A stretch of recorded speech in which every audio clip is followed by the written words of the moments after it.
ಕರುಣದೊಳೆನ್ನ ತತ್ವದಿರವನು ಅರಿದು ನಿತ್ಯ ಸುಖಿಯಾದೆ. ನಾಮರೂಪವನ್ನು ಅಭಿಮಾನಿಸಿಕೊಂಡು ತಾಮಸ ಮತಿಗೊಳಗಾಗಿರೆ ಪ್ರೇಮ ಅಸ್ಥಿ ಬಾತಿ ಎಂಬಿವೆ ನಿನ್ನ ನಿಜ ಧಾಮವೆಂದು ವಶೆದು ಎಚ್ಚರಿಸಲಾಗಿ.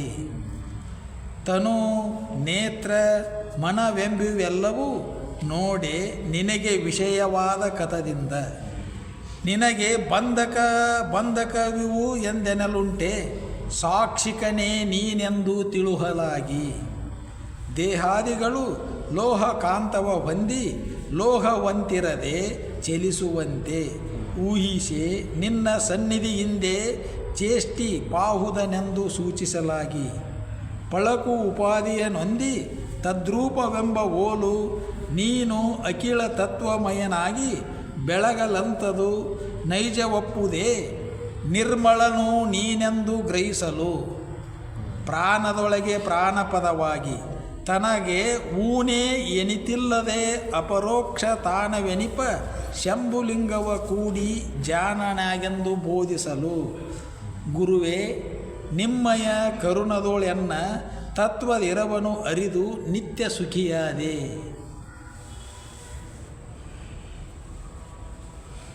ತತ್ವದಿರುವನು ಅರಿದು ನಿತ್ಯ ಸುಖಿಯಾದೆ.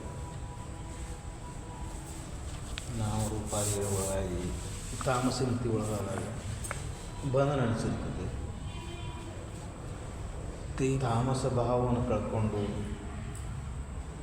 ಗುರು ಹೇಳ್ದಂಗೆ ತಿಳ್ಕೊಂಡ ಮೇಲೆ ನಿತ್ಯ ಸುಖಿ.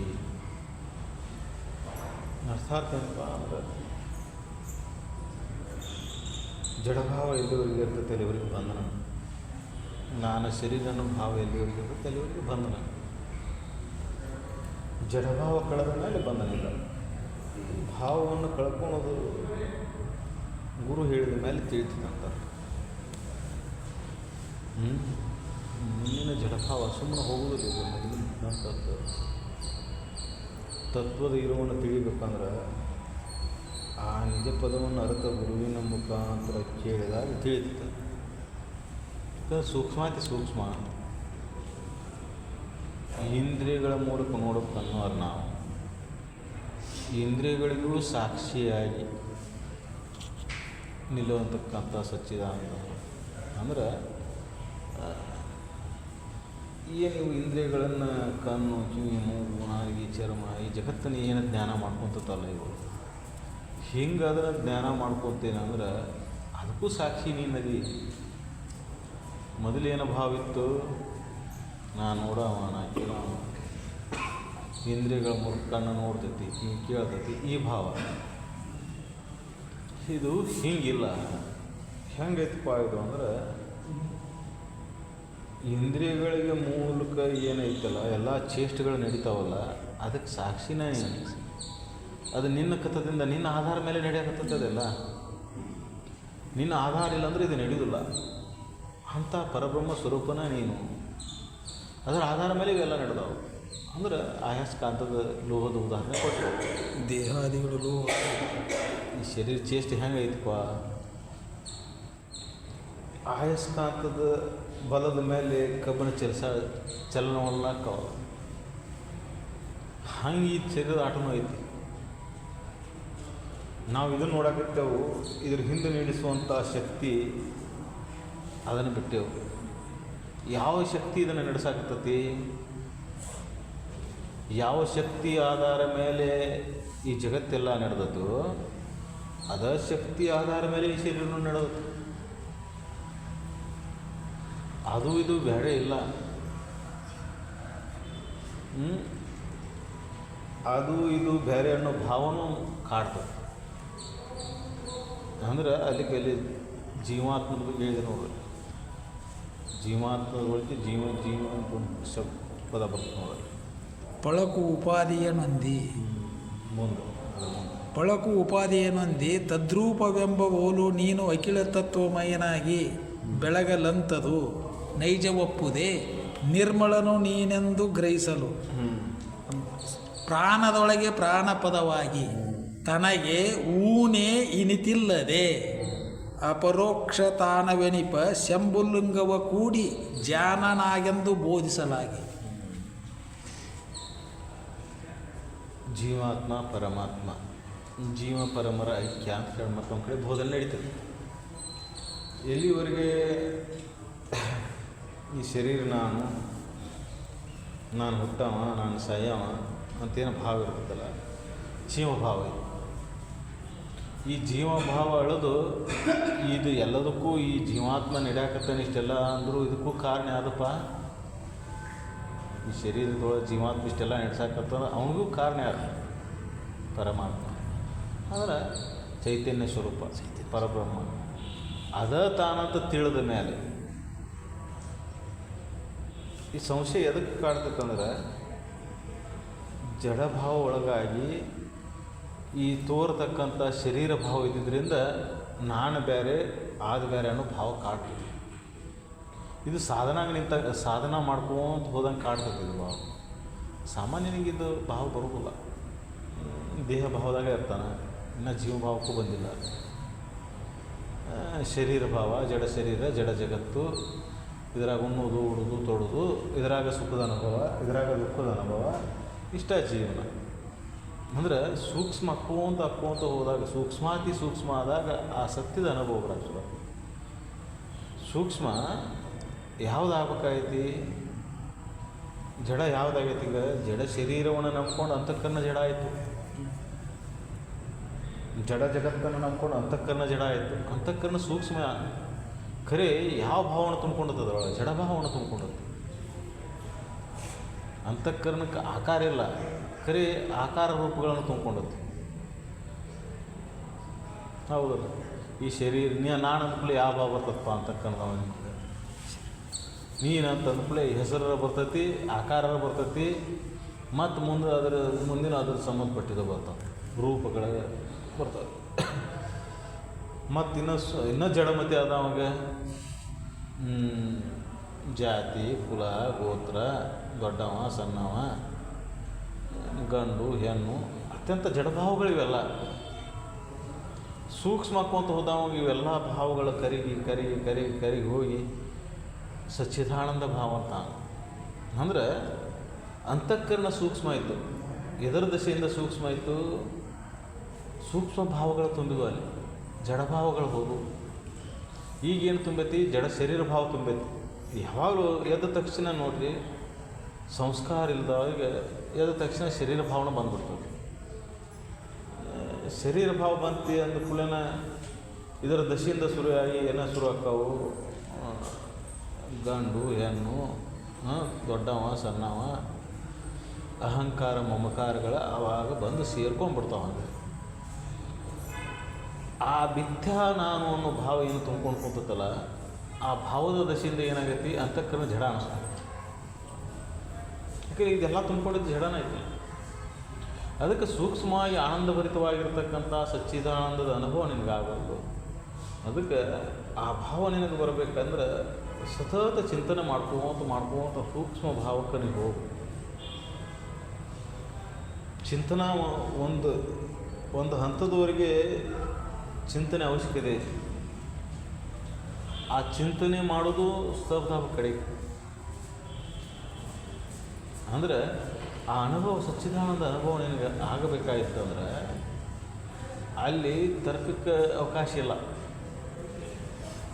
ಅಲ್ಲಿ ಅದಕ್ಕೆ ಅಪರೋಕ್ಷ ಶಬ್ದ ಉಪಯೋಗ ಮಾಡಿ ಪ್ರಾಣದೊಳಗೆ ಪ್ರಾಣ ಪದವಾಗಿ ಮನಸ್ಸಿನ ಮನಸ್ಸು ಪ್ರಾಣಕ್ಕೆ ಪ್ರಾಣ ತನಗೆ ಊಣೆ ಇನಿತಿಲ್ಲದೆ ತನಗೊಂದು ಸ್ವಲ್ಪ ಇದು ಊಣೆ ಅಂದರೆ ತೊಂದರೆ ಅಥವಾ ಘಾಷ ಆಗೋದು, ನಾಶ ಆಗೋದು.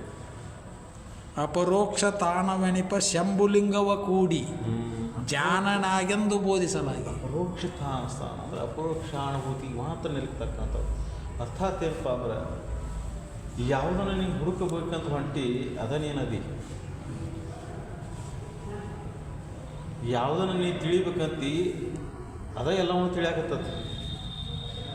ಎಷ್ಟು ಸೂಕ್ಷ್ಮ ಐತಂದ್ರೆ ಯಾವುದನ್ನು ನೀನು ತಿಳ್ಕೊಬೇಕಂತ ಹೊಂಟಿ, ಯಾವುದನ್ನು ನೀನು ದರ್ಶನ ಮಾಡ್ಕೋಬೇಕಂತಿ, ಯಾವನ್ನ ನೀನು ಹೊಂದಬೇಕಂತಂತಿ ಅದ ನೀನದಿ. ಅಜ್ಞಾನವಶಾತ್ ಏನೈತಿ ಹೊರಗೆ ಹುಡುಕಾಕೈತಿ. ಅಜ್ಞಾನ ವಶಾತ್ ಏನಾಗತೈತಿ, ಇಂದ್ರಿಯಗಳ ಮೂಲಕ ಹುಡುಕಾಕತ್ತಿ. ಅಜ್ಞಾನ ವಶಾತ್ ಏನಾಗತ್ತಿ, ಮನಬುದ್ಧಿಯಾದಿಗಳಿಂದ ಹುಡುಕಾಕತ್ತಿ. ಅದಕ್ಕಿದು ಎಂದಾದರೂ ಅನುಭವಕ್ಕೆ ಬರ್ಬೋದು. ಇವೆಲ್ಲ ಜಡ ಸಂಸ್ಕಾರಗಳಿವೆಲ್ಲ. ಆ ಸದ್ವಸ್ತು ಸೂಕ್ಷ್ಮ ಐತಿ. ಅದು ಸುಮ್ಮನೆ ನಿಂತಾಗ ಅನುಭವಕ್ಕೆ ಬರ್ತದೆ. ಯಾವುದು ಸುಮ್ಮನೆ ನಿಂದಿರಬೇಕು, ಯಾವ್ದು ಹುಡುಕಾಕತ್ತಲ್ಲ ಅದು ಸುಮ್ಮನೆ ನಿಂದಿರಬೇಕು. ಈಗ ಜಗತ್ತಿನೊಳಗೆ ಹುಡುಕಾಕ್ತಿದ್ದು, ಸುಖವನ್ನು ಹುಡುಕಾಕತ್ತಿದ್ದು ಯಾವುದಪ್ಪ? ಅಂತಃಕರಣ. ಕೈಗೇನು ಸುಖ ಕೇಳಿಲ್ಲ, ಕಾಲೇನು ಸುಖ ಕೇಳಿಲ್ಲ. ಸುಖದ ಅನುಭವ ಆಗೋದು ಅಂತಃಕರಣದೊಳಗೆ. ಆ ಸುಖದ ಅನುಭವವನ್ನು ಅಂತಃಕರಣದೊಳಗೆ ನೀವು ಮಾಡ್ಕೋಬೇಕಾಯ್ತಂದ್ರೆ ಅಂತಃಕರಣ ನೆಲೆ ಸುಮ್ಮನಾಗಿ ಉಳಿಬೇಕು. ನಿನ್ನ ಜೀವನದೊಳಗೆ ಅನುಭವ ಆದಾಗ ಸುಖದ ಅನುಭವ ಯಾವಾಗ ಆಯ್ತು, ಅದು ಸುಮ್ಮನೆ ಐತಿ. ವಿಚಾರ ಮಾಡಿ ನೋಡಿ. ಹುಡುಕೋದು ಬಿಟ್ಟು ಸುಮ್ಮನೆ ಎಲ್ಲರ ಸುಮ್ಮನೆ ಉಳಿದಾಗ ಅದಕ್ಕೆ ಅನುಭವ ಆಯ್ತು, ಸುಖದ ಅನುಭವ. ಹುಡ್ಕಾಕ್ ಶುರು ಆಗಲೇ ಸುಖದ ಪಲ್ಲಟ ಆಯ್ತು. ಮತ್ತೆ ವಿಷಯಗಳು ಭೋಗದಾಗಿದ್ದಾಗೂ ಸದಕ್ಕೆ ಯಾವಾಗ ಮನಸ್ಸು ಸುಮ್ಮ ಉಳಿತೈತಿ, ಮತ್ತೊಂದು ಹುಡುಕೋ ಆಸೆ ಹುಟ್ಟಿಲ್ಲ, ಆವಾಗ ಮಾತ್ರ ಅನುಭವ ಬರ್ತದೆ. ಸುಮ್ಮನೆ ಇದ್ರೆ ಗದ್ಲಿಲ್ಲ, ಗೋಳಿಲ್ಲ. ಅಜ್ಜಾರ ಹುಡ್ಕಾಕ್ ಶುರು ಮಾಡಿದಿ, ಮತ್ತೆ ಪಲ್ಲಟ ಆಗಿಬಿಡ್ತದೆ. ಅದಕ್ಕೆ ಸಂಧ್ಯಾ ಸೂತ್ರವನ್ನು ನೋಡ್ಕೊನಿ. ಗಾಢ ನಿದ್ರೆಯಿಂದ ಎದ್ದ ತಕ್ಷಣ ಆರಾಮ ಇರ್ತದೆ. ಎದ್ದ ತಕ್ಷಣ ಇನ್ನೂ ಜಗತ್ತಿನ ಪರಿವೆ ಬಂದಿರಬಾರ್ದು, ಇಂದ್ರಿಯ ಬಹಿರ್ಮುಖ ಆಗಿರಬಾರ್ದು. ಆವಾಗ ಆನಂದದ ಅನುಭವ ಆಗ್ತೈತಿ. ಸಂಧ್ಯಾ ಸೂತ್ರ ಅದ. ಪ್ರವೃತ್ತಿನ ಬಹಿರ್ಮುಖ ಆಗಿಲ್ಲ, ಮನಸ್ಸು ಹೊರಗಡೆ ಹರಿದು ಹೋಗಿಲ್ಲ. ಇನ್ನು ಎಲ್ಲಿ ಒಂದಾಗೈತೆ ಅವಾಗ ಮನಸ್ಸು ತನ್ನ ನಿಜ ಸ್ವರೂಪದಲ್ಲಿ ಅಜ್ಞಾನ ವಶಾತ್ ಆಗಲಿ, ಜ್ಞಾನ ಇಲ್ಲದನ ಆಗೈತೆ. ಕರೆ ಈ ಜಗತ್ತಿನ ಸಂಸಾರದ ಎಲ್ಲ ಜಂಜಾಟಗಳಿಂದ ಅದನ್ನು ಆಗಿ ಒಂದು ಆಶ್ರಯವನ್ನು ಹುಡ್ಕೊಂಡತ್ತದು. ಆ ಆಶ್ರಯದೊಳಗಿದ್ದಾಗ ಆನಂದನ ಐತೆ. ಅದಕ್ಕೆ ಗಾಢ ನಿದ್ರೆಯೊಳಗೆ ಎಲ್ಲಿತ್ತಪ್ಪ ನಿನ್ನ ಮನಸ್ಸು, ಎಲ್ಲಿ ಆಶ್ರಯ ಪಡಬೇಕು? ಯಾವ ವಿಷಯಗಳು ಸಂಗನೂ ಇಲ್ಲ, ಮೇಳಿಲ್ಲ, ಅಲ್ಲಿ ಭೋಗಿಲ್ಲ. ಗಾಢ ನಿದ್ರೆಯೊಳಗೆ ಇವು ಯಾವೂ ಇಲ್ಲ. ಆದರೆ ಮನಸ್ಸು ಐಕ್ಯ ಆಗಿತ್ತಲ್ಲ, ಎಲ್ಲಿ ಐಕ್ಯ ಆಗಿತ್ತು? ಇಲ್ದಂಗೆ ಆಗಿತ್ತಲ್ಲ. ಎಲ್ಲಿ ಹೋಗಿತ್ತು ಮನಸ್ಸು? ನಿನ್ನ ನಿಜ ಸ್ವರೂಪದಲ್ಲೇ ಒಂದಾಗಿತ್ತು. ಅಲ್ಲಿಂದ ಕ್ರಮೇಣ ಹೊರಗೆ ಬೀಳಕತ್ತಿ ಶುರು ಆಗಿಬಿಡ್ತದೆ. ಆ ಅವಧಿ ಒಳಗೆ ಎಚ್ಚರ ಆಗಿರಬೇಕು. ಈ ಮನಸ್ಸು ಇನ್ನೂ ಬಹಿರ್ಮುಖ ಆಗಿರಬಾರ್ದು. ಎಚ್ಚರ ಆಗಿರಬೇಕು, ಇಂದ್ರಿಯಗಳ ಚಟುವಟಿಕೆ ಶುರು ಆಗಿರಬಾರ್ದು. ಮನಸ್ಸು ಎದ್ದ ಮೇಲೆ ಇಂದ್ರಿಯಗಳ ಚಟುವಟಿಕೆ ಶುರು. ಎಲ್ಲಿ ತನ್ನ ನಿಜ ಸ್ವರೂಪದ ಆಧೀನದೊಳಗೆ ಮನಸ್ಸು ಸೇರಿರ್ತಲ್ಲ, ಅಲ್ಲಿದ್ದ ಹೊರಗೆ ಬಂದು ಬಹಿರ್ವೃತ್ತಿ ಶುರು ಆಯಿತು, ಇಂದ್ರಿಯಗಳ ಚಟುವಟಿಕೆ ಶುರು ಆಗಿಬಿಡ್ತಾವೆ. ಅದು ಬರುಕಿನ ಪೂರ್ವದಲ್ಲಿ ಏನು ಅವಧಿ ಇರ್ತದಲ್ಲ, ಅದು ಸಂಧ್ಯಾ ಸ್ಥಿತಿ. ಆ ಅವಧಿ ಒಳಗೆ ಹೆಂಗಿತ್ತು ನೋಡು, ಭೋಗಗಳ ಮೇಳಿಲ್ಲ, ಜಗತ್ತಿನೊಳಗೆ ಏನು ಪಡಿಬೇಕನ್ನೋ ಆಸೆ ಏನಿಲ್ಲ, ಬಿಡಬೇಕನ್ನೋದು ಇಲ್ಲ. ಜಗತ್ತಿನ ಭಾವನೆ ಬಂದಿಲ್ಲ. ಇನ್ನು ಎಚ್ಚರಾಗೈತಿ, ಶರೀರ ಎಲ್ಲಿ ಬಿದ್ದತ್ತು ಗೊತ್ತಿಲ್ಲ, ಆದರೆ ಆನಂದದ ಅನುಭವ ಆಗದ. ನೋಡ್ರಿ, ಇದು ನಿಮ್ಮ ಅನುಭವ ನೋಡ್ಕೋರಿ. ಎಚ್ಚರ ಆಗಿರ್ತೈತಿ, ಶರೀರ ಭಾವ ಬಂದಿರೋದಿಲ್ಲ, ಆನಂದದ ಅನುಭವ ಅನಿಸ್ತೈತಿ ಅಂತ. ಒಮ್ಮೆ ಶರೀರ ಭಾವ ಬಂತು, ಮನಸ್ಸು ಹೊರಮುಖ ಆಯಿತು, ಶುರು ಆಗಿಬಿಡ್ತು. ಮತ್ತೆ ಆನಂದದ ಭಾವ ಹೋಗಿಬಿಡ್ತು.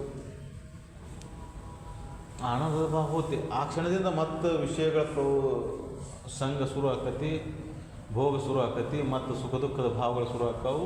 ಪ್ರಪಂಚ ಶುರು ಆಗಿಬಿಡ್ತದೆ. ಈ ಪ್ರಪಂಚಕ್ಕೆ ಬರೋಕ್ಕಿಂತ ಪೂರ್ವದಲ್ಲಿ ಆ ದಿವ್ಯ ಸನ್ನಿಧಾನದಲ್ಲಿ ಒಂದಾದಾಗ ಅಂತಃಕರಣ ಆನಂದದ ಅನುಭೂತಿ. ತಿಳಿಲ್ಲದ ಒಂದಾದ್ರೆ ಇಷ್ಟ. ಗಾಢ ನಿದ್ರೆ ಅನುಭವ ನೋಡ್ಕೋರಿ. ಯಾರಿಗೆ ದುಃಖ ಐತೆ ನಿದ್ರೆ ಒಳಗೆ? ನಿದ್ದೆ ಯಾರಿಗೆ ದುಃಖ ಕೊಟ್ಟಿಲ್ಲ. ಎಚ್ಚರ ಆದ್ರೆ ಶುರು, ಕನಸು ಬಿದ್ದರೂ ಶುರು. ಗಾಢ ನಿದ್ರೆ ಒಳಗಿಲ್ಲ. ಗಾಢ ನಿದ್ರೆ ಒಳಗೆ ಹಾಕಿಲ್ಲ ಅಂದ್ರೆ ಅಲ್ಲಿ ಅಂತಃಕರಣ ಐಕ್ಯ ಆಗೈತಿ. ಅಲ್ಲಿ ಆನಂದ ಸಾಗರದೊಳಗೆ ಮುಳುಗಿಬಿಟ್ಟತಿ. ಆ ಒಂದು ಅನುಭವವನ್ನು ನೀವು ಮಾಡಿಕೊಂಡು ಅಲ್ಲಿದ್ದ ಮತ್ತೆ ಹೊರಬಿದ್ದ ಮತ್ತು ಪ್ರಪಂಚ ಶುರು ಆಯಿತು. ಅದಕ್ಕೆ ಈ ಜಡಭಾವ ಹೋಗುವುದು ಭಾಳ ಕಠಿಣ. ಅಂತಃಕರಣ ಏನು ಜಡಭಾವ ತುಂಬಿಕೊಂಡತ್ತಲ್ಲ ಅಂತಃಕರಣದೊಳಗೆ, ಇದು ಹೋಗೋದು ಭಾಳ. ಅದಕ್ಕೆ ಭಾವ ಪರಿಶುದ್ಧ ಆಗಬೇಕಲ್ಲ, ಅಂದರೆ ಜಡಭಾವ ಎಲ್ಲ ಹೋಗಬೇಕಲ್ಲ. ಯಾವಾಗ ಸಾಧ್ಯ ಐತೆ ಅದು? ಯಾವಾಗ ಅಂದ್ರೆ ಏನು ಅಜ್ಞಾನವಶಾತ್ ಇದನ್ನೆಲ್ಲದರ ಮೇಲೆ ಮೂಗು ಹುಟ್ಟಿರ್ತಲ್ಲ, ಇದರೆಲ್ಲದರ ಮೇಲೆ ಮೂಗು ಹುಟ್ಟತಿ. ಸಂಸಾರದ ಮೇಲೆ, ಶರೀರದ ಮೇಲೆ, ಜಗತ್ತಿನ ಮೇಲೆ, ಇದ್ರ ಮೇಲೆ ಮೂಗು ಹುಟ್ಟೈತಲ್ಲ, ಅಜ್ಞಾನವಶಾತ್ ಹುಟ್ಟೈತಿದು. ಅದು ಪ್ರವೃತ್ತಿ ಬೆಳೆಸಿಬಿಟ್ಟತಿ. ಏನು ಮಾಡ್ತತಿ? ಈ ಕಡೆ ಜಾರಿದ ಕೂಡಲಿನ ಇದನ್ನು ನೆನಪು ಮಾಡಿಬಿಡ್ತತಿ, ಇದ್ರ ಕಡೆ ಹರಿಯಕ್ಕೆ ಶುರು ಆಗಿಬಿಡ್ತದೆ ಮನಸ್ಸು.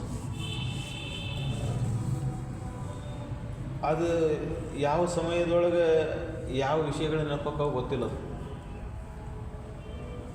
ನಾನು ಅದಕ್ಕೆ ವಾಯು ತತ್ವದ ಆಧಾರ ಮೇಲೆ ಆಯ್ತು ಅಂತ ಹೇಳೋದಕ್ಕೆ. ಮನುಷ್ಯನ ತತ್ವ ಏನಪ್ಪ, ಯಾವ ತತ್ವದ ಆಧಾರ ಮೇಲೆ ಪಂಚವಾಯು ಅಂದ್ರೆ ವಾಯು ತತ್ವ.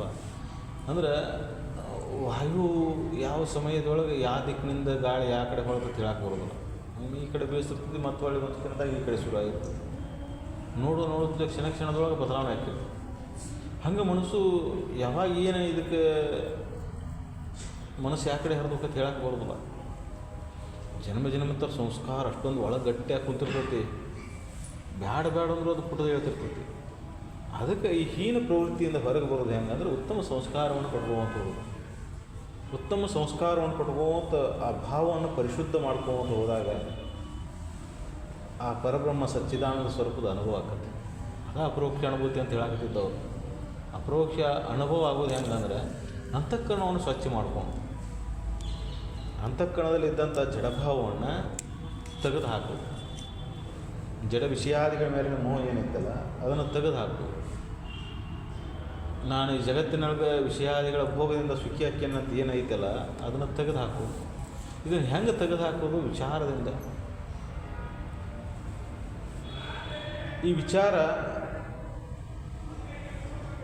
ಹೆಂಗೆ ಬರ್ತೈತಿ? ಈ ವಿಚಾರ ಹೆಂಗೆ ಶುರು ಆಗ್ತೈತಿ? ಒಂದು ಸಂಘ ಬೇಕಂತದ್ದು. ಇಲ್ಲ ಜನ್ಮಾಂತರ ಸಂಸ್ಕಾರ ಬಲ ಜೋರಾಗಿದೆ.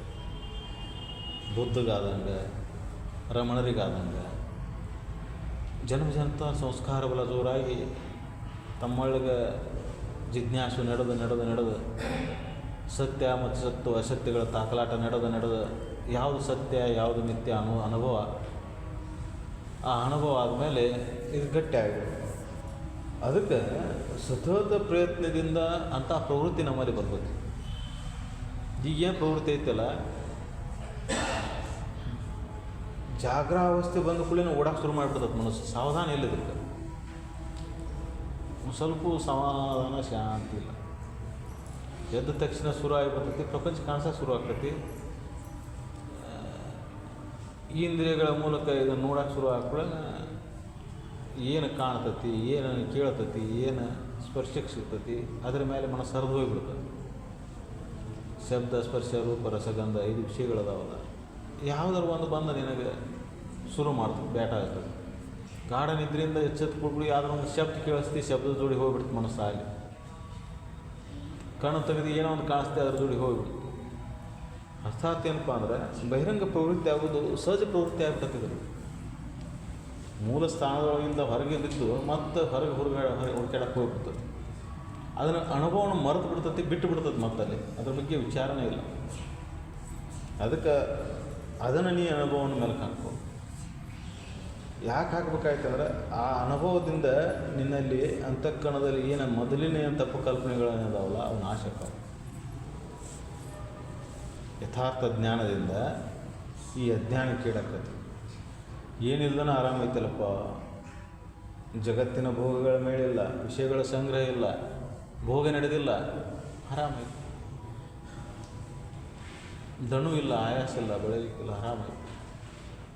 ಮತ್ತು ಜಗತ್ತಿನೊಳಗೆ ನಿತ್ಯ ಇಷ್ಟು ಪ್ರಯತ್ನ ಮಾಡಿ ದಣಿತನ ಬಳಲುತ್ತಾನ ಮನುಷ್ಯ, ಆದರೂ ಆರಾಮಿಲ್ಲ. ಎಷ್ಟು ಜನ ಸುಖಿಯಾಗ್ಯಾರಪ್ಪ ಜಗತ್ತಿನೊಳಗೆ ಭೋಗವನ್ನು ಮಾಡಿ. ಭೋಗದಿಂದ ಸುಖಿ ಆದವರು ಜಗತ್ತಿನೊಳಗೆ ಯಾರು ಅದಾರ? ಯಾರೂ ಇಲ್ಲ, ಸಾಧ್ಯನೇ ಇಲ್ಲ. ಭೋಗದಿಂದ ಇಂದ್ರಿಯಗಳ ಶೀತಲಕ್ಕವು, ಶರೀರ ಕ್ಷೀಣಿಸ್ತತಿ, ಇಂದ್ರಿಯಗಳ ತಮ್ಮ ಶಕ್ತಿಯನ್ನು ಕಳ್ಕೊತಾವೆ, ಮತ್ತು ಕಡೆಗೆ ದುಃಖನ ಆಕತ್ತೆ. ಹೊರತಾಗಿ ಸುಖಿ ಆಗೈತಪ್ಪ, ನನಗೆ ಇಂದ್ರಿಯ ಕೆಲಸ ಇಲ್ಲ, ಉಪಯೋಗ ಇಲ್ಲ ಇದ್ರದ್ದು ಅಂತಂದವ್ರು ಯಾರು? ನಾನು ನೋಡೋದು ಸಾಕಾಗೈತಿ ಜಗತ್ತಿನಾಗ, ಸುಖಿಯಾಗಿ ನಾನು ಕಣ್ಣು ಹೋಗಿಬಿಡ್ಲಿ ಅಂತಾರೆ ಯಾರದಾರ?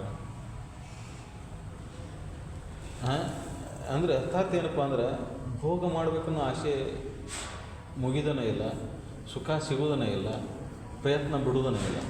ಈ ಪ್ರಯತ್ನನ ಜನ್ಮಾಂತರ ಕಾರಣ ಆಗಿದೆ. ಈ ಪ್ರಯತ್ನ ಸುಖ ಹೊಂದಬೇಕು ಅನ್ನೋ ಏನು ಪ್ರಯತ್ನ ಐತಲ್ಲ, ಇದೊಂದು ಜನ್ಮಾಂತರ ಕಾರಣ ಆಗಿತ್ತು. ಈ ಆಸೆಯ ಪ್ರಯತ್ನ, ಈ ಆಸೆಯಿಂದ ಏನು ಪ್ರಯತ್ನ ಹುಟ್ಟುತ್ತಲ್ಲ, ಅದರಿಂದ ಮತ್ತೆ ಈ ಜನ್ಮದಾಗ ಸಿಗಲಿಲ್ಲ, ಮತ್ತು ಮುಂದಿನ ಜನ್ಮ, ಮತ್ತು ಮುಂದಿನ ಜನ್ಮ ಹಿಂಗೆ ಹುಡುಕೋ ಕ್ರಮ ತಪ್ಪಿದ್ರಿಂದ ಜನ್ಮಾಂತರ ಹಿಂಗೆ ತಿರುಗುವಂತ ಹೊಂಟ್ಬಿಡ್ತೇವೆ ನಾವು. ಎಷ್ಟು ಜನ್ಮ ತಿರುಗಿದ್ರೂ ಮುಗಿದಿಲ್ಲ ಇದು. ಆದರೆ ಈ ಸತ್ಯ ತಿಳಿದೇ ಇಲ್ಲದ. ಅದಕ್ಕೆ ಭಾವ ಪರಿಶುದ್ಧ ಆಗುವವರೆಗೇನು ಸಂಘದೊಳಗೆ ಸತತ ಚಿಂತನೆ ಮಾಡ್ಕೊಂಡು ಈ ಸಂಘ ಇದ್ಕೊಂಡು ಭಾವವನ್ನು ಪರಿಶುದ್ಧ ಮಾಡ್ಕೊ. ಯಾವಾಗ ಅಂತಃಕರಣದಲ್ಲಿ ಪರಿಶುದ್ಧ ಭಾವ ಆಕತ್ತೆ ಅಂದ್ರೆ ಅದು ವಿಷಯಾದಿಗಳ ಮೇಲಿನ ಮೋಹ ನಾಶ ಆಗಿ ಆ ಸತ್ಯ ವಸ್ತು ಒಂದೇ ಐತಿ, ಅದು ಎಲ್ಲದಕ್ಕೂ ಆಧಾರ ಆಗೈತಿ ಅನ್ನುವಂಥ ಸತ್ಯದ ಅನುಭವ ಶುರು ಆಗತ್ತೆ. ಆವಾಗ ಆನಂದದ ಅನುಭವ. ಅದಕ್ಕೆ ಅಪರೋಕ್ಷ ಜ್ಞಾನ ಅದು ಅನುಭವಿಸೋದು. ಯಾವಾಗ ಆಕತ್ತೈಪ ಅನುಭವ ಅಂದ್ರೆ ಮನುಷ್ಯನ ಚಂಚಲ ವೃತ್ತಿ ಕ್ಷೀಣ ಆಗಿ ಮನಸ್ಸು ನಿಶ್ಚಲ ಆಗುತ್ತೆ. ಎಲ್ಲಿ ಕುಂತರೂ ಜಗತ್ತಿನ ಭಾವ ಬಂದಿರಬಾರ್ದು, ಯಾವ ವಿಷಯಗಳು ನೆನಪು ಆಗಿರಬಾರ್ದು, ಭೋಗದ ಬಯಕೆ ಹುಟ್ಟಿರಬಾರ್ದು, ಆನಂದದ ಭಾವ ಹುಟ್ಟ ಉಳಿದಿರ್ತದೆ. ಯಾವಾಗ ಸಾಧ್ಯ ಐತೆ ಅದು? ಯಾವಾಗ ಸಾಧ್ಯ ಐತೆ ಅಂದರೆ ಮೂಲ ದೋಷ ಏನೈತಲ್ಲ, ಮೊದಲು ಅಜ್ಞಾನ ಏನು ಹೋಗುತ್ತಲ್ಲ, ಆ ಅಜ್ಞಾನ ನಾಶ ಆದಾಗ ಇವೆಲ್ಲ ತನ್ನಿಂತಾನ ನಾಶ ಆಗಿಬಿಡ್ತಾವೆ. ಈ ಅಜ್ಞಾನ ಹಂಗೆ ಉಳಿತೆ ಅಂದ್ರೆ ನೀನು ಜನರಿಗೆ ತೋರ್ಸೋಕೆ ವಿಷಯಾದಿಗಳ ಭೋಗವನ್ನು ಬಿಡ್ಬೋದು. ಎಲ್ಲೋ ಹೋಗಿ ಯಾರು ಶಬ್ದ ಕೇಳಲ್ದಂಗೆ ದೂರ ಹೋಗಿ ಗವಿ ಒಳಗೆ ಕುಂದಿರ್ಬೋದು. ಶಬ್ದ ಕೇಳಿದ್ರೆ ಇದು ಮನಸ್ಸು ಹರಿದೋಕತ್ತೆ. ಶಬ್ದ ಕೇಳಬಾರ್ದಂತೆ ಗವಿ ಒಳಗೆ ಹೋಗಿ ಕುಂದಿರ್ಬೋದು. ರೂಪ ಕಾಣಬಾರ್ದ ಕಣ್ಣು ಮುಚ್ಕೊಂಡು ಕುಂದಿರ್ಬೋದು. ಕಿವಿಯಾಗ ಕೇಳಬಾರ್ದ ಗಂಟಾನಾದ ಹಾಕ್ಕೋಬೋದು. ಬೇರೆ ಜಗತ್ತಿನ ಯಾವುದೋ ಶಬ್ದ ಆದರೂ ಇಷ್ಟಾದರೂ ಮನಸ್ಸು ಒಳಗೆ ಹರಿದೋಕತ್ತೆ. ಎಲ್ಲ ಇಂದ್ರಿಯಗಳನ್ನು ಬಂಧನ ಮಾಡಿದರೂ ಮನಸ್ಸು ಹರಿದೋಕತ್ತೆ. ಯಾಕೆ ಆಕತಿ? ಮೂಲ ಅಜ್ಞಾನ ಒಳಗೆ ಹಂಗೆ ಉಳಿದೈತಿ. ಈ ಅಜ್ಞಾನ ಹಂಗೆ ಉಳಿದಾಗ ಇವನ್ನೆಲ್ಲವನ್ನೂ ಬಂಧನ ಮಾಡಿದ್ರು ಸದ್ಯಕ್ಕೆ ಮನಸ್ಸು ಹರಿದಾಡ್ತಿರ್ತದೆ. ಅದಕ್ಕೆ ಜ್ಞಾನ ಘಟಿಸಿದ ಮೇಲೆ ಇವು ಇಂದ್ರಿಯಗಳು ಎಲ್ಲ ಇದ್ದರೂ ಸದ್ಯಕ್ಕೆ ಮನಸ್ಸು ಹರಿದಿಲ್ಲ. ಕಣ್ಣು ತೆಗೆದಿರ್ತೈತಿ, ನೋಡ್ಬೇಕು ಅನ್ನೋ ಆಸೆ ಇಲ್ಲ. ಕಿವಿ ತೆಗೆದಿರ್ತೈತಿ, ಲಕ್ಷ ಇಲ್ಲ. ಆ ಕಡೆ ಜಗತ್ತಿನ ತುಂಬ ಸಪ್ಪಳು ನಡೆದೈತಿ, ಧಾನ್ಯ ನಡೆದೈತಿ. ಆ ಕಡೆ ಪರಿವಿನ ಇಲ್ಲ. ಅವನು ತನ್ನ ಆನಂದದೊಳಗೆ ಮುಳುಗಿಬಿಟ್ಟಾನ. ಅದು ಆನಂದದ ಭಾವ, ಅದು ಅಪರೋಕ್ಷ ಅನುಭೂತಿ. ಅದು ಯಾವಾಗ ಸಾಧ್ಯ ಐತಿ? ಈ ಅಜ್ಞಾನ ನಾಶ ಆದಾಗ. ಈ ಅಜ್ಞಾನ ನಾಶ ಆಗಕ್ಕೆ ಸುಜ್ಞಾನ ಬೇಕು. ಅದಕ್ಕೆ ಅಜ್ಜವರು ಶಿವಾನಂದಜ್ಜವರು ಸತತ ಸದ್ಬೋಧ ಚಂದ್ರಿಕೆ ಒಳಗೆ ಏನು ಬೋಧಿಸುವಂತ ಬರ್ತಾರೆ? ಜ್ಞಾನವನ್ನು ಬೋಧಿಸ್ತಾರೆ. ಜ್ಞಾನದ ಬಲದಿಂದ ಅಜ್ಞಾನದ ಕೀಡು ನೋಡಿ ಅಂತ. ಜ್ಞಾನ ನೀನು ಘಟಿಸುವಂತ ಹೋಯ್ತಂದ್ರೆ ಒಂದೊಂದು ಏನು ಮೊದಲು ಏನು ತಿಳ್ಕೊಂಡಿಲ್ಲ ತಪ್ಪು ತಿಳುವಳಿಕೆ ಅಜ್ಞಾನ ಅದು ನಾಶ ಅಂತ ಬರ್ತದೆ. ಏನು ನಾನು ನಂದು ಅಂತಿದ್ರ ಮೇಲೆ ಮೂವ್ ಉಟ್ಕೊಂಡು ಕೂತದ್ದಲ್ಲ, ಇದು ನಿಧಾನವಾಗಿ ಕ್ಷೀಣಿಸ್ತದೆ. ಇದು ಒಂದು ದಿನಕ್ಕೆ ಹೋಗೋದಲ್ಲ. ಈ ದೇಹದ ಮೇಲಿನ ಮೋಹ, ಸಂಸಾರದ ಮೇಲಿನ ಮೋಹ, ವಿಷಯಾದಿಗಳ ಮೇಲಿನ ಮೋಹ ಒಂದು ದಿನಕ್ಕೆ ಹೋಗೋದಿಲ್ಲ. ಹೆಂಗಿದು ಬಲಗೊಳ್ಕೊಂತ ಹೋಗತ್ತೆ, ಹಂಗೆ ಕ್ಷೀಣಿಸ್ಕೊಂತ ಬರ್ತದೆ. ಅದಕ್ಕೆ ಇದ್ರೊಳಗೆ ಸತತ ಇರಬೇಕಾಯ್ತು. ನೀನು ಬಿಟ್ಟು ಬಿಡೋದಿಲ್ಲ. ಪ್ರಯತ್ನ ಮಾಡ್ಕೊತ ಹೋದಾಗ ಒಂದು ದಿನ ಮನಸ್ಸು ನಿಶ್ಚಲ ತನ್ನಿಂತಾನ ಆಗಿಬಿಡುತ್ತೆ. ಅದು ಸಹಜ ಸಮಾಧಿ. ಮನಸ್ಸು ನಿಶ್ಚಲ ಆಗಿಬಿಡುತ್ತೆ. ಬೇಕನ್ನೋ ಬಯಕೆ ಇಲ್ಲ. ಸುಮ್ಮನೆ ಎಲ್ಲಿ ಕೂತಾನ ಅಲ್ಲೇ ಕೂತಾನ, ಆರಾಮ. ಅದಕ್ಕೆ ಇಂಥ ಅನುಭವವನ್ನು ಸಾಧನಾ ಕ್ರಮದಿಂದ ಹೋದಾಗ ಬರ್ತದೆ. ಕ್ರಮವತ್ತಾಗಿ ಸತ್ಸ್ರವಣವನ್ನು ಬಿಟ್ಟು ಬಿಡದೆ ಮಾಡ್ಕೊತ ಹೋಗೋದು. ಮತ್ತೊಂದು ಬೇರೆ ಏನಿಲ್ಲ. ಹೊರಗಿಂದ ನೀನು ಜಳಕ ಎಷ್ಟು ಸಲ ಮಾಡಿದಿ, ಪೂಜೆ ಎಷ್ಟು ಸಲ ಮಾಡಿದಿ, ಯಾವ ಮಡಿ ಹುಟ್ಟಿ ಇದು ಪ್ರಶ್ನೆ ಬರೋದಿಲ್ಲ ಅದು. ಅಂತಃಕರಣ ನಿಂದ ಎಷ್ಟು ಸ್ವಚ್ಛ ಆಗೈತಿ, ನಿನ್ನಲ್ಲಿ ರಾಗದ ವಿಷಾದಿಗಳು ಎಷ್ಟದಾವು, ಕಾಮಕ್ರೋಧಾದಿಗಳು ಎಷ್ಟದಾವು, ಆ ಆಧಾರ ಮೇಲೆ ಇದು ನಿಂತದ್ದು. ಅದಕ್ಕೆ ಇದು ಒಳಗಿಂದ ಸ್ವಚ್ಛ ಮಾಡುವಂಥದ್ದು. ಒಳಗೆ ಜಡ ಐತಿ ಅಂದರೂ ಅದು ಜಡಭಾವ ಸೂಕ್ಷ್ಮನ ಐತಿ, ಹೇಳಕ್ಕೆ ಜಡಭಾವ ಆಗೈತಿ. ಯಾಕಂದ್ರೆ ಜಡಭಾವ ಅಂದರೆ ಜಡ ವಿಷಯಾದಿಗಳ ಮೇಲೆ ಮೋಹ ಉಂಟ್ಕೊಂಡತ್ತಲ್ಲ, ಅದು ಜಡ ಅನಿಸ್ಕೊಂಡೈತಿ, ಅದು ಸೂಕ್ಷ್ಮನ ಐತಿ. ಮತ್ತು ಅದನ್ನು ತೆಗಿಬೇಕಂದ್ರೆ ಸೂಕ್ಷ್ಮವಾದ ವಿಚಾರಗಳು, ಸಚ್ಚಿಂತನೆ. ಅದು ಶ್ರವಣ ಮೂಲಕ ಬಂದಿರ್ಬೋದು, ಅಥವಾ ನಿನ್ನ ಜನ್ಮ ಜನ್ಮಾಂತರ ಸಂಸ್ಕಾರ ಬಲದ ನಿನ್ನ ಒಳಗೆ ಉದಯ ಆಗಿರ್ಬೋದು. ಸತತ ಚಿಂತನ ಮಂಥನ ನಡೆದ್ರಿಂದ ಈ ಅಂತರಂಗದೊಳಗೆ ತಾಕಲಾಟ ಸದಾ ನಡೀತಿರ್ಬೇಕು. ಯಾವುದು ಕರೆ, ಯಾವುದು ಸುಳ್ಳು, ಯಾವುದು ಸತ್ಯ, ಯಾವುದು ಸತ್ಯ. ಶಿವಾನಂದ ಚರಿತ್ರೆ ಕೇಳಿಲ್ಲ, ಮೇವಿನ ಮರಿ ಹೊತ್ತಾವ ಯಾರು, ನೋಡಾವ ಯಾರು. ನಾನು ಕಾಲು, ನಾನು ಕೈಯೋ, ನಾನು ನೋಡಾವ, ಮೀನುವರಿ ಹೊತ್ತಿದ್ದು ಯಾವುದಿದು, ಇದು ನೋಡಾರ ಯಾರು, ಪ್ರಶ್ನೆ. ಸತತ ಚಿಂತನೆ, ಜನ್ಮ ಜನ್ಮಾಂತರ ಸಂಸ್ಕಾರ ಬಲದಿಂದ ಈ ಜನ್ಮದೊಳಗೆ ಅದನ್ನು ರೂಢಿ ಮಾಡ್ಕೊಳ್ಳೋದ್ರಿಂದ ಅಂಥ ಚಿಂತನೆಗಳು ನಡೆಯಕ್ಕೆ ಅವಾಗ ಅಜ್ಞಾನದಿಂದ ಹುಟ್ಟಿದಂಥ ಇದ್ರ ಮೇಲೆ ನಮ್ಮ ತಾನ ಮುಕ್ಕತಿ. ಆವಾಗ ಶಾಂತಿ, ಆವಾಗ ಆನಂದ. ಅದು ಜನ್ಮಗಳು ಹಿಡಿಬೋದು, ಇದೇ ಜನ್ಮದಾಗೂ ಆಗ್ಬೋದು. ಆದರೆ ಪ್ರಯತ್ನ ಅಂತೂ ಬೇಕು. ಪ್ರಯತ್ನದಿಂದ ಮಾತ್ರ ಸಾಧ್ಯ. ಪ್ರಯತ್ನ ಇರಲಿಲ್ಲ ಅಂದ್ರೆ ಹಿಂಗೆ ಹುಟ್ಟುದು ಸಾಯೋದು, ಈ ಚಕ್ರ ತೆಪ್ಪಿದ್ದಲ್ಲ. ಹೀನ ಪ್ರವೃತ್ತಿಗಳನ್ನು ಬೆಳೆಸ್ಕೊಂಡ್ರೆ ಹೀನ ಶರೀರಗಳು ಬರ್ತಾವೆ. ಒಳ್ಳೆಯ ಪ್ರವೃತ್ತಿಗಳನ್ನು ಬೆಳೆಸ್ಕೊಂಡು ದಾನ ಧರ್ಮ ಆದಿಗಳನ್ನು ಪುಣ್ಯಕರ್ಮಗಳನ್ನು ಮಾಡ್ಕೊಂಡು ಹೋದ್ರೆ ಮನುಷ್ಯ ಶರೀರ ಬರ್ತೈತಿ, ಅದರ ಮೋಕ್ಷತ್ವ ಭಾವ ಬರ್ಬೋದು. ಅದಕ್ಕೆ ಮನುಷ್ಯತ್ವ ಬರಬೇಕಾದ್ರೆ ಪುಣ್ಯದ ಬಲ ಜೋರಿದ್ರೆ ಬರ್ತೈತಿ. ಮತ್ತು ಆ ಜನ್ಮ ಜನ್ಮಾಂತರ ಪುಣ್ಯದ ಬಲ ಜೋರಾಗಿ ಅವರು ಮೋಕ್ಷ ಅನಿಸ್ಕೊಂಡ ಹುಟ್ಟುಬಿಟ್ರು. ಅಂದರೆ ಅವರಲ್ಲಿ ಅಂತರಂಗದಲ್ಲಿ ಅಂಥ ಚಿಂತನೆಗಳ ಹುಟ್ಟಿದು. ಬುದ್ಧಗಾಗಲಿ ರಮಣಿಗಾಗಲಿ ಹುಟ್ಟಬೇಕಂದ್ರೆ ಸುಮ್ಮನೆ ಹುಟ್ಟಲಿಲ್ಲ. ಜನ್ಮ ಜನ್ಮಾಂತರ ಪುಣ್ಯದ ಬಲ ಜೋರಿದ್ದಾಗ ಅಂಥ ಸಂಸ್ಕಾರಗಳು ಒದಗಿ ಬರ್ತಾವ. ಜನ್ಮ ಜನ್ಮಾಂತರ ಹಿಂದೆ ಮಾಡಿದಂಥ ಎಲ್ಲ ಸಂಸ್ಕಾರಗಳ ನೆನಪಾಗಿ ಕಡೆಗೆ ತನ್ನೊಳಗೆ ಜಿಜ್ಞಾಸ ನಡೆದು ಸತತ ಚಿಂತನೆ ನಡೆದು ಸತ್ಯದ ಅನುಭವ ಆಗಿಬಿಟ್ಟಿದ್ರೆ ಅಸತ್ಯದ ಮೇಲೆ ಮೋಹ ಆ ಕ್ಷಣದೊಳಗೆ ಕಳಿಸಿದ್ರು. ಸಮಯ ಹಿಡಿದಿಲ್ಲ ಅದು. ಆ ಕ್ಷಣದೊಳಗೆ ಕಳಿಸಿಬಿತ್ತಂದ್ರೆ ಆ ಕ್ಷಣದಿಂದ ಅವ ನಿತ್ಯ ಸುಖಿನ, ಆ ಕ್ಷಣದಿಂದನೇ ಸುಖಿ. ಮತ್ತು ಮರುಕ್ಷಣ ಅನ್ನೋದಿಲ್ಲ. ಇಲ್ಲ ನಾಳೆ ನಾಡ್ದ ಇನ್ನೊಂದು ತಾಸು ಬಿಟ್ಟು ಅನ್ನೋದಿಲ್ಲ. ಯಾವ ಕ್ಷಣದೊಳಗೆ ನಿನ್ನ ಸತ್ಯದ ಅನುಭವ ಹೆಂಗಾಗತ್ತೆ, ಆ ಕ್ಷಣದಿಂದ ನಿತ್ಯ ಸುಖಿನ ಅಂತ. ಅದು ಆಗಬೇಕಾಗಿತ್ತಂದ್ರೆ ಸತತ ಪ್ರಯತ್ನ, ಸಜ್ಜನರ ಸಂಘ, ಸಚ್ಚಿಂತನೆ ಭಾಳ ಮುಖ್ಯ. ನಮ್ಮ ವಿಚಾರ ಮಾಡೋ ಪ್ರವೃತ್ತಿ ಬದಲಾವಣೆ ಆಗೋದು. ನಮ್ಮ ವಿಚಾರ ಮಾಡುವಂಥ ಪ್ರವೃತ್ತಿ ಎಲ್ಲ ವಿಷಯಾಧಾರಿತ ಇರ್ತಾವೆ. ಲಾಭ ನಷ್ಟಗಳನ್ನ ಆಧರಿಸಿರ್ತಾವೆ, ಸುಖ ದುಃಖಗಳನ್ನ ಆಧರಿಸಿರ್ತಾವೆ. ಲೆಕ್ಕಾಚಾರ ಮಾಡ್ತಿರ್ತದೆ ಎಲ್ಲ ಮನಸ್ಸು. ಇದು ಎಲ್ಲ ಲೆಕ್ಕಾಚಾರವನ್ನು ಮೀರಿದಂಥದ್ದೈತಿ. ಅದಕ್ಕೆ ಇದು ಕಠಿಣ ಅನ್ಕೊಂತೈತಿ. ಅದಕ್ಕೆ ಇದು ಯಾವ ತರ್ಕಶಾಸ್ತ್ರಕ್ಕೂ ಸಿಗೋದಿಲ್ಲ, ಯಾವ ವಿಜ್ಞಾನಕ್ಕೂ ತಿಳಿಯೋದಿಲ್ಲ ಇದು. ಅದಕ್ಕೆ ಇದು ಭಾಳ ಕಠಿಣ ಅನ್ಕೊಂತೈತಿ.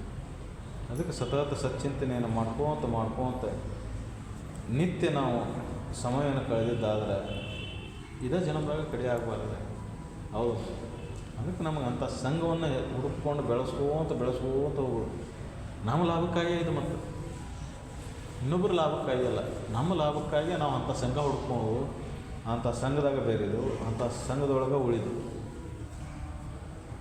ಆ ಸಂಘದಿಂದ ಹೊರಗೆ ಬಂದೀವಿ ಅಂದರೆ ಈ ಸಂಸಾರ ಹೇಳ್ಕೊಂಡ್ಬಿಡ್ತೀವಿ. ನೋಡಿರಿ, ನೀವು ಇಲ್ಲಿಂದ ಹೊರಗೆ ಹೋದ್ರೆ ಅಂದ್ರೆ ಸಂಸಾರ ಹೇಳ್ಕೊಂಡೇ ಬಿಡ್ತೈತಿ. ಮತ್ತು ತನ್ನಾಗ ಮಾಡ್ಕೊಂಡ್ಬಿಡ್ತೈತಿ. ಎಲ್ಲ ನೆನಪಾಗ್ತದಪ್ಪ. ಗಂಡ, ಹೆಂಡತಿ, ಮಕ್ಕಳು, ಹೊಲ, ಮನೆ, ಸಿರಿ, ಸಂಪತ್ತು, ಬಂಧು ಮಿತ್ರರು, ಸುತ್ತಮುತ್ತಲಿನವರು, ಸಂಸಾರ ಶುರು ಆಗಿಬಿಡ್ತದೆ. ಇದನ್ನೆಲ್ಲವನ್ನ ಬಿಟ್ಟು ನೀನು ಆರಾಮ ಯಾವಾಗೈತಿ? ಗಾಢ ನಿದ್ರೆ ಒಳಗೆ ಬಂದ ಈ ಸಂಸಾರವನ್ನು ಬಿಟ್ಟಿದ್ದಿ, ಶರೀರವನ್ನು ಬಿಟ್ಟಿದ್ದಿ, ಆರಾಮಿತ್ತು. ಇದನ್ನೆಲ್ಲವನ್ನು ಬಿಟ್ಟಾಗ ಆರಾಮ. ಅದೊಂದು ಸೂತ್ರ. ಎಲ್ಲಿ ಹಿಡ್ಕೊಂಡೆ ಅಲ್ಲಿ ಬಿಟ್ಟುಬಿಡು ಅಷ್ಟೇ. ಬಿಟ್ಟುಬಿಡ ಅಂದರೆ ಇದನ್ನು ಬಿಟ್ಟುಬಿಡೋದು ಅಂದರೆ ಎಲ್ಲಿ ಬಿಟ್ಟು ಎಲ್ಲರೂ ಹೋಗೋದಲ್ಲ. ಎಲ್ಲಿ ಬಿಟ್ಟು ಹೋಗಿ ಏನಂದ್ರೆ ಇದು ಬೆನ್ನು ಹತ್ತಿ ಬರ್ತೈತಿ. ಬಿಟ್ಟು ಏನಂದ್ರು ಬಿಡೋದು ಮಾಯ.